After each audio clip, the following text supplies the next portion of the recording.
Como é que a gente mede o mundo?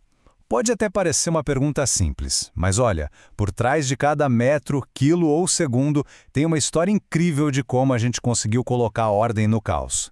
Vem comigo nessa jornada para desvendar como a medição mudou tudo.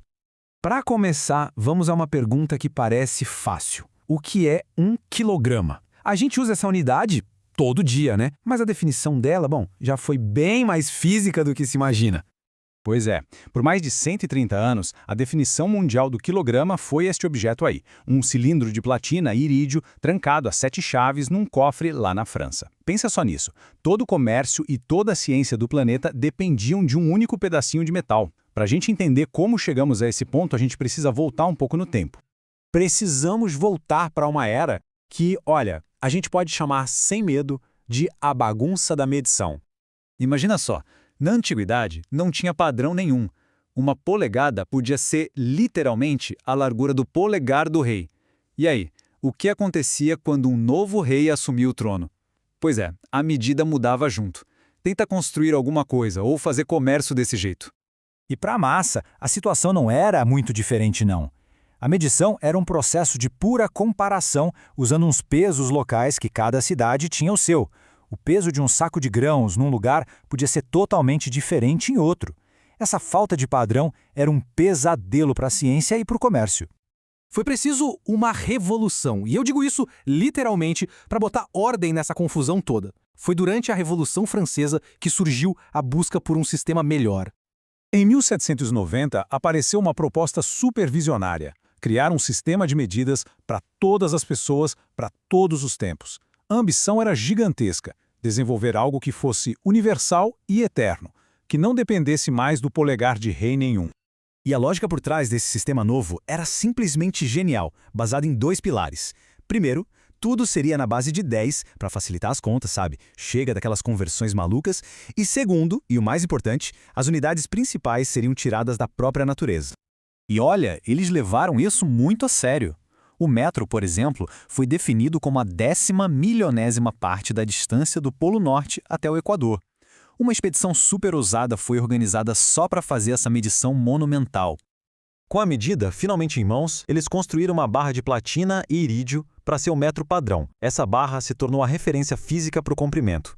Era como ter um pedacinho do próprio planeta Terra transformado em uma ferramenta universal. Para a massa, a lógica foi a mesma. O quilograma foi definido como a massa de um decímetro cúbico, ou seja, 1 litro de água pura a 4 graus Celsius. De novo, uma constante da natureza servindo como a base para uma unidade de medida.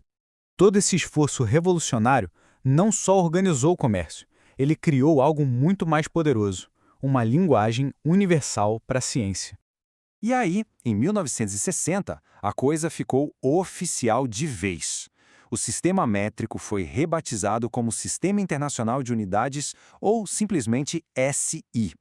Finalmente, a ciência, a indústria e o comércio tinham uma língua em comum, resolvendo de vez aquela antiga bagunça. O resultado é o Sistema Internacional, o SI, construído em cima destas 7 unidades de base que a gente vê aqui: o metro para o comprimento, o quilograma para a massa, o segundo para o tempo, e por aí vai. A verdadeira genialidade do sistema é que a partir dessas 7 unidades, qualquer outra medida que a gente possa imaginar pode ser derivada. É como se fosse o alfabeto da ciência. Ok, com essa linguagem universal estabelecida, a gente pode começar a descrever o universo de um jeito bem preciso. Mas medir é só o começo. Agora vamos ver como essas unidades ajudam a gente a entender o mundo em movimento. As grandezas físicas que a gente mede se dividem basicamente em 2 tipos: as escalares, como massa e tempo, que ficam perfeitamente definidas só com um número e uma unidade, e as vetoriais, tipo velocidade e força, que além do número e da unidade, precisam também de uma direção e de um sentido.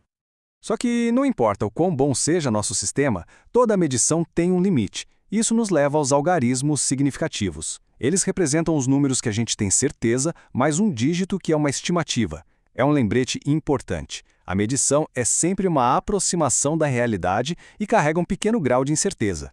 Agora que a gente já entende como medir e até os limites disso, vamos para um conceito que, olha, dá um nó na nossa intuição: a relatividade de tudo. Dá uma olhada nessa cena. O Cascão está em cima do skate e diz: Mas eu estou parado. Quem está andando é o skate. Isso leva a gente a uma pergunta fundamental. O cascão está em movimento ou está parado? A resposta não é tão óbvia quanto parece, não. E a resposta é: depende do ponto de vista. Em relação ao skate, o cascão está em repouso. Ele não muda de posição ali em cima. Mas em relação ao Cebolinha, que está parado na calçada, o cascão está claramente em movimento. Esse ponto de vista tem um nome na física: referencial. É um corpo ou um conjunto de corpos em relação ao qual a gente define a posição e o movimento de todo o resto. Então, aqui está o ponto crucial. Movimento, repouso e até a trajetória de um objeto dependem inteiramente do referencial que a gente escolhe. Não existe isso de movimento ou repouso absoluto. E isso nos deixa com uma última reflexão. Se tudo é relativo, num universo onde planetas, estrelas e galáxias estão em constante movimento, o que realmente significa estar parado?